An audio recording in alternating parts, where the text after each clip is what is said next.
have a good one for you today.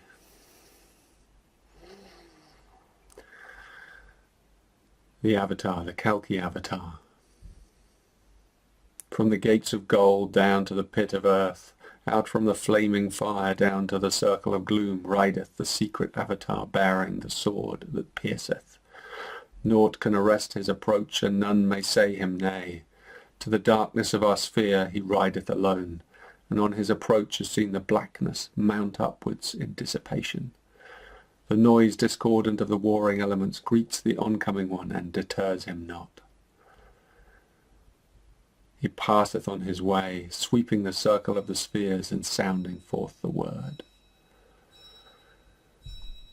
This is ancient prophecy, and it's echoed in many great traditions. It's there in the Book of Revelations, it's there in the Tibetan and Buddhist prophecies. You know, the coming of these great beings, these great avatar of synthesis, who brings with them this massive transmutation. And you know, I love these myths. You know, the world savior. You know, it's there in so many of the you know, the Maitreya, the Kалки avatar, and the avatar comes riding on a white horse. And there's a mystery in this because the horse is a symbol of sacrifice, always has been, and the mystery is that the avatar is a being of such vastness that it's said that it cannot incarnate in a single human body. It would just blast that body into smithereens instantly, and it wouldn't be able to hold the frequency. So the avatar comes on a horse, and the horse is the sacrificial vessel. Those higher initiates, that group, that soul group, that give themselves to the avatar, that bow their head and say, "Come, inhabit us," so that, you know, so that it's the Christ consciousness, so that we may, you know, so that your presence may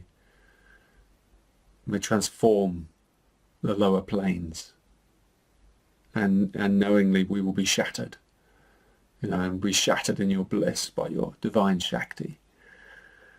And so that's the soul group, that's the synarchy. That comes, that's the horse, and then the rider comes with his sword and these wonderful metaphorical images of the sacrificial horse in the final cycle, you know, of humanity. And at the end of the Dark Age, you know, which really refers to our time, really, we are the end of the Dark Age. The Dark Age is when humanity has completely forgotten our divine origins, and we're piecing it back together. But there's always the prophecy that at the end will come this great kind of stage where almost all the Buddhas come down into this being, and they all surrender themselves so that this great oversoul can come. And they say that it can only come as far as the mental plane. It couldn't come down into the astral plane, and it couldn't come down into the physical plane. It's too powerful. So it would shatter open the minds, and still the mind instantly, and then the remnants of that Shakti would just blast the lower planes, opening up the heart, transmuting the serpent energy of the astral plane, you know, the Kundalini, so that it's just released from its cage of the body in the future age, and the restorer of the true race of humanity and the solar dynasty, you know, and all this wonderful revelations, you know, that you can read in the ancient scripts, and in the Kalachakra Tantra, which is the greatest of the tantras from Tibet.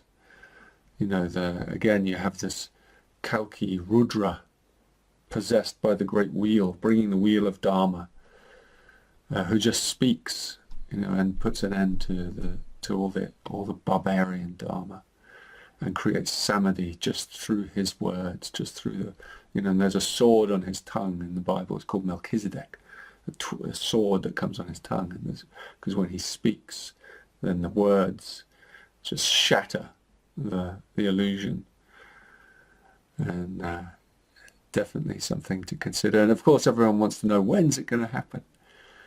And it comes at the end of the Kali Yuga, and it's beginning now. It is beginning. It has already begun. It is a multi-generational explosion of siddhis. I call it the siddhic supernova when it comes, and it will come, and pick up pace as it opens, as the flowers bloom, and the light will return.